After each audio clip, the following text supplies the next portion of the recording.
good morning. Welcome back to my channel, Moumita Basak.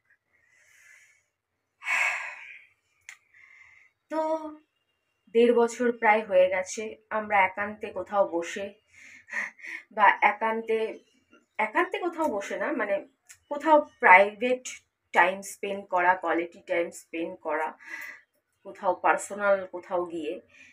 জানো তোমরা, আগের বছর 2023-এ দুর্গাপুজোর নবমীর দিনকে গেছিলাম। তারপর থেকে প্রায় সেটাও ছিল অক্টোবরের প্রথম দিকে। তো হয়ে গেছে অক্টোবর, নভেম্বর, ডিসেম্বর, জানুয়ারি, ফেব্রুয়ারি, মানে 1 বছর 4 মাস হয়ে গেছে। প্রায় 1.5 বছর হতে যায় আমরা কোথাও যাইনি। তো ওইও যাওয়ার জন্য ওইও না, ভালো হোটেল, যাই হোক, ওটা ওইওতে পড়েও না হয়তো। তো যাওয়ার জন্য বলছিল ভ্যালেন্টাইন্স ডেতে। তো আমি খালি ভাবছি দেখো, আমাদের সম্পর্কটা অনেক গাঢ়। আমার ফ্যামিলির লোক ওকে নিজের ছেলের মতন দেখতো। আমার বাবাকে বাবা ডাকতো, আমার বাবা ওকে নিজের ছেলের মতন দেখতো।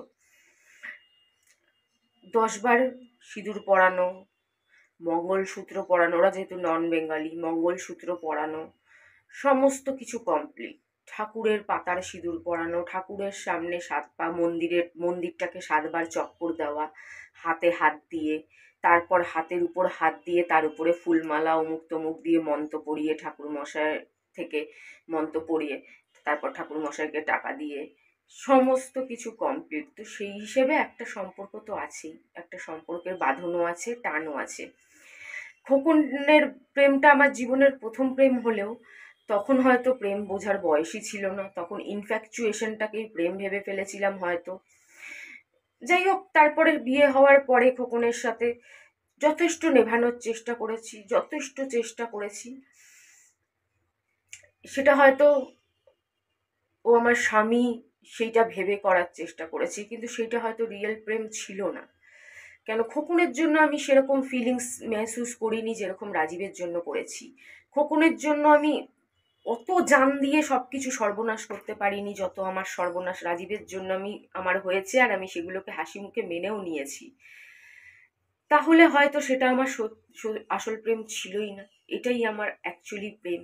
আর ওই 13-14 বছরে কাউকে দেখলাম, তারপরে আস্তে আস্তে 16-তে গিয়ে পালালাম, সেই প্রেম হয়তো সেরকম ভাবে আসল প্রেম নাও হতে পারে। তো যাই হোক, কিন্তু হলে কি হবে, রাজীব যে মারাত্মক লেভেলের বেঈমান এটাও আমি জানি। এটা জেনে শুনেই ওর সাথে দেখা করতে যাই, ও ডাকলে যাই, ওর পাশে থাকার চেষ্টা করি সব। তোমরা দেখো না, ওকে সারা দুনিয়া দেখছে, টিকটক থেকে দেখছে। একবার যদি মানুষকে মানুষ দেখে নেয় তাহলে সারা দুনিয়া তো চেনে, তাহলে তো পারে। দেখো, মানুষ সবসময় পয়সা দিয়ে পারে না, ঠিক আছে, মানুষের বিজনেস সবসময় একরকম থাকে না, আপ ডাউন থাকে, তবুও যতটাও কিপটামি করে ততটা কিপটামি করারও দরকার পড়ে না।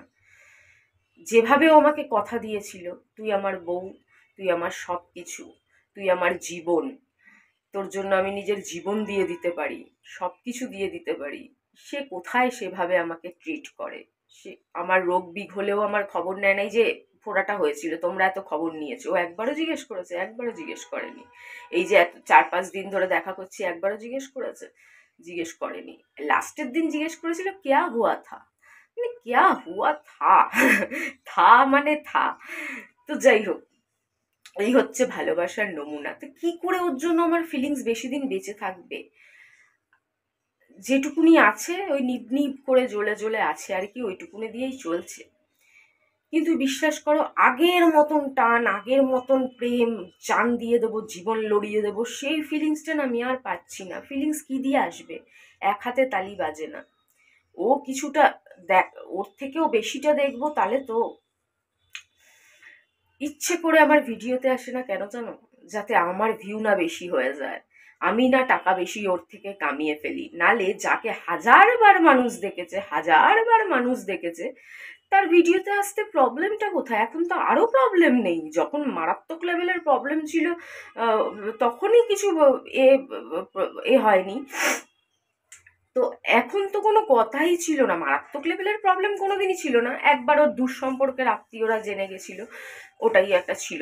তখনও ও ডেলি আমার সাথে দেখা করেছে, আমি ভিডিও তুলেছি, তখনও করেনি, কিন্তু এখন আসতে চায় না।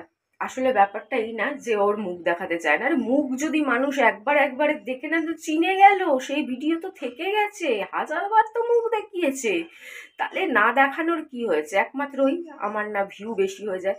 তো যে নিজের ভালোবাসার ভিউ সহ্য করতে পারে না, দুটো পয়সা ইনকাম বেশি করবে সেইটা সহ্য করতে পারে না, তো তাকে কি বলবো, তাকে কি বলবো? তারপরেও সে পরশুদিনও বলল, तू मेरी पहली और तू मेरी आखिरी चाहत है, तू मेरी पहली और तू मेरी आखिरी चाहत है, আমার হাত ধরে বলল। যে ওর প্রথম আর লাস্ট চাহাত, ভালোবাসা, মানুষ তার জন্য জীবন দিয়ে দেয়, আর ও এইটুকুনি সহ্য করতে পারে না। হ্যাঁ, দুনিয়ার সব বয়ফ্রেন্ডরা কি করে তোমরা তো দেখো, তোমরা তো ইউটিউবে দেখছো, সবাই তার গার্লফ্রেন্ডের ভিডিওতে আসে, তার হেল্প করে যে তার দুটো ভিউ বেশি হোক, তার দুটো পয়সা বেশি হোক। তো কি বলবো ওকে বেইমান, আমি তো আজকাল ওকে রাজীব না বলে মাঝে মাঝে ওর সামনে ওকে বেইমানজি বলে ডাকি, জি লাগাই, একটু সম্মান দিই, এই বেইমানজি, এই বেইমানজি বলে ডাকি। ভুলটা কি বলো? ভুলটা কি? মাঝে মাঝেই ওর সাথে টুকটাক প্রবলেম হয়, কদিন 4-5 দিন আগেই একটু প্রবলেম হয়েছিল, আবার একটু প্রবলেম, নানা রকম প্রবলেম হয়, হতেই থাকে। কত বলি, যেগুলো করিস না, ভগবান এগুলো পছন্দ করে না। তুই যে ভেতরে ভেতরে মারাত্মক হিংসুটে, মারাত্মক বেইমান, সেটা ভগবান দেখতে পায়। ভগবানের মন্দিরে গেলেই তো শুধু হয় না, ভগবানকে পুজো দিলেই শুধু হয় না। এক হাতে ভগবানকে পুজো দিচ্ছি, আরেক হাতে মনের মধ্যে বেইমানি পুষে রেখেছি, হিংসা পুষে রেখেছি। অজিত কিন্তু ওকে নিয়ে কোনোদিন কোনো হিংসা করে না, কিন্তু এটা ঠিক আছে, এটা তাও ভালো লাগে, এটা ভালো লাগে, এটাতে ফিলিংস ভালো জন্মায় যে ও হিংসা করে, ও অজিতের কথা জিজ্ঞেস করে, কবে কি করলাম, কিছু হলো নাকি আমাদের মধ্যে, রোজ হলো নাকি, আমি অজিতকে লিপ টু লিপ এইসব নানান রকম প্রশ্ন করে, হিংসা করতে থাকে, এটা তাও ভালো লাগে। এটা এক ধরনের ভালোবাসারই লক্ষণ। কিন্তু কথায় কথায় বলছি, ওর মনে প্রচুর হিংসা, প্রচুর। অন্যের জন্য হিংসা থাকে সেটা বোঝা যায়, কিন্তু নিজে যাকে বলছি সেই আমার আসলি চাহাত, আখরি চাহাত, শেষ, মানে সেই আমার জীবন, সেই আমার ভালোবাসা, তার প্রতি হিংসা। তাহলে ভগবান তাকে কি নজরে দেখবে? সে ভগবানকে কি মুখ দেখাবে? আমি তো বুঝতেই পারি না। সে দুনিয়াকেই বা কি করে মুখ দেখায়, সে নিজের মুখই বা আয়নায় কি করে দেখে, সেটাও বুঝতে পারি না। তো ও তো ইয়েতে যেতে বলছে, কিন্তু আমি এখনো ঠিক করে উঠতে পারছি না আমার কি করা উচিত কি না করা উচিত। আমি তো গেলে যেতেই পারি, আটকানোর তো কেউ নেই, কিন্তু ব্যাপার হচ্ছে আমি যেতে চাই কিনা। ও যদি সত্যিকারের আর 5টা বয়ফ্রেন্ডের মতন, আর 5টা ভালোবাসার মানুষের মতন, আর 5টা লাভারের মতন হতো, তাহলে কোনো কথাই ছিল না। তাহলে বছরে কেন? ও নিজে ওর সাথে আমার বিয়ে হয়েছে, তো সেই অধিকারটা দিতে আমি কোনোদিনও পিছপা হতাম না। সেই অধিকারে ও চাইলে রোজ যেতে পারে, সেই অধিকারে ও চাইলে সপ্তাহেও যেতে পারে, সেই অধিকারে চাইলে মাসে 10 বার যেতে পারে। আমাকে তাতেই মানে আমার কোনো অসুবিধা থাকতো না। হয়তো ও বেইমান না হলে আজ আমার এই সম্পর্কটাতেও জড়াতে হতো না।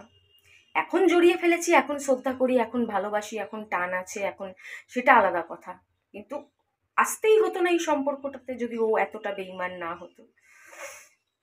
ও আমাকে একটা ভাড়ার বাড়ি করেও রাখতো, মানুষ রাখে না?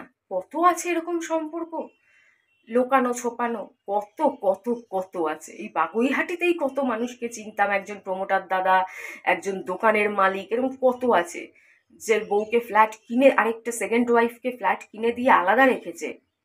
ফার্স্ট ওয়াইফ সব জানে, সেকেন্ড ওয়াইফ ও ফার্স্ট ওয়াইফের কথা জানে, ফার্স্ট ওয়াইফ ও সেকেন্ড ওয়াইফের কথা জানে, আলাদা করে ফ্ল্যাট দিয়ে রেখে দিয়েছে। তুই নয় কিনে দিতে না পারতি, ভাড়া দিয়ে রাখতি, আমার তো 1-1.5 হাজার টাকার ঘরেও আমি থেকে যাব। কোনো জগৎপুরের যে ছোটোখাটো ঘর থাকে সেরকম ঘরেও আমি থেকে যেতাম, কিন্তু ও কোনোদিন আমার দায়িত্ব নিতেই চায়নি। এত দায়িত্ববান পুরুষ, এত দায়িত্ববান পুরুষ, সব বুঝি, তারপরেও কোথাও না কোথাও আমি বেইমান হতে পারি না, তাই হয়তো কোনো রকম এখনো ডাকলে যাই, মনকে বোঝাতে পারি না। কেন, আর তো কিছু নেই জীবনে, না আছে আর কোনো বন্ধু, না আছে বান্ধবী, না কোনো দূরের আত্মীয় স্বজন, না কিছু। ভালোও লাগে না একটা সময় ঘরে থাকতে থাকতে থাকতে থাকতে থাকতে থাকতে। ব্যাস, তোমাদেরকে নিজের ভেবে মনের দুটো কথা শেয়ার করি, মনটা একটু হালকা লাগে, নালে মনে ভীষণ চাপ লাগে, মনে হয় বুকে একটা পাথর চাপা দেওয়া আছে।